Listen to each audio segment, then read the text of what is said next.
Ngayon, sir, ang bigat nasa tuwa. So, gagawin niyo po, bigay ka ng bigat. Ganyan. Hold natin. 5 seconds.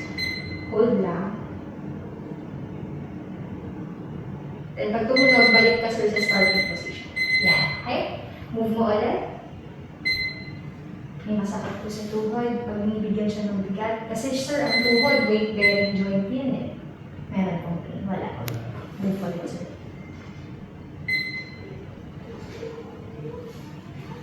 I-exercise po ito sa bahay. Relax. Relax. Face the left leg. Shift your weight to your left. Forward.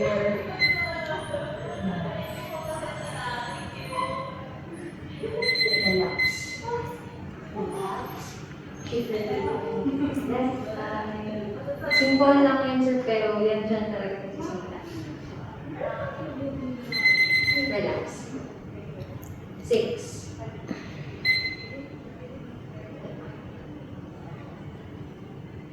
Relax po. 7.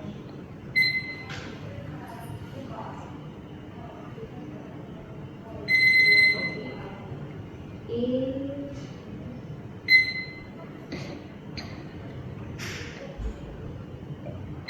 Relax. 9.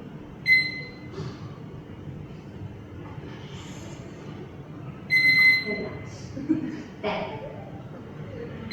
Kaya lang squats. Sige, wag mo na kayo mag-squats. Pero pwede. Sige, kahit di sir, hindi ko kailangan sobrang upo. Okay? Konti lang, sir. Tugin mo lang siya, tugte. Sige, sir, kapit ka muna. Hindi, Buka ka. Opo, yung tuhod yung dapat na sa balikat. Then squat, tugin mo na siya konti, sir. Tugte. And up. Up. Very good. Mukhang kaya naman sample. Up. Basta, sir, let me know nararamdaman sa left knee. Okay. Sakit? yung right ko meron. Yung right, na. Kasi yung right ko nagkako talaga ng Yung bigat lahat. mabigat natin. Pero subukan mo, sir, na kahit paano may bigat dito kasi full weight talaga. 5. Ayan. Medyo nakita naman nag-effort ka. 6. Masakit ko. Okay. 7. 8. 9. Up. One last. Up. Okay. Good, sir. Diyan mo na. Ang yung sir, lakad tayo, ha? Yung po muna, ha? Okay. Sige, sir. Lakad. May pagtupi po ng tuhod, ha? Okay. Then, turn ka po. Turn. Again, sir, tupi. Tapak niya. Okay. Nag-ibigil pa rin siya. Nagwimigil. At sige, may support. Nakaisang round ka, sir. Dalawa pa. Mayroon mo po bang malalakaran sa bahay? Meron. Practicing mo, sir, ha? Kasi pwede na siyang bigyan ng bigat. Feeling mo ba, sir, big day ka? Ganun pa ka lang lang. Yung ganun pa ka. Kasi tinatry ko siyang tinatry. Pero talagang Dalawa pa.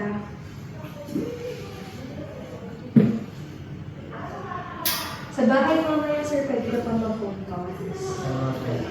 taon-taon na yun. Kahit 10 minutes na lang sa bahay.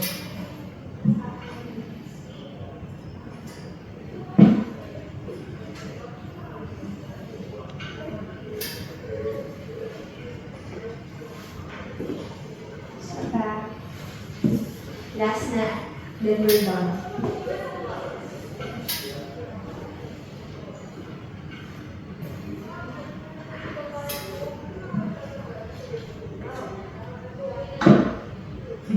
Lalakad ka ngayon, sir, hanggang sa pipirmahan mo, ha?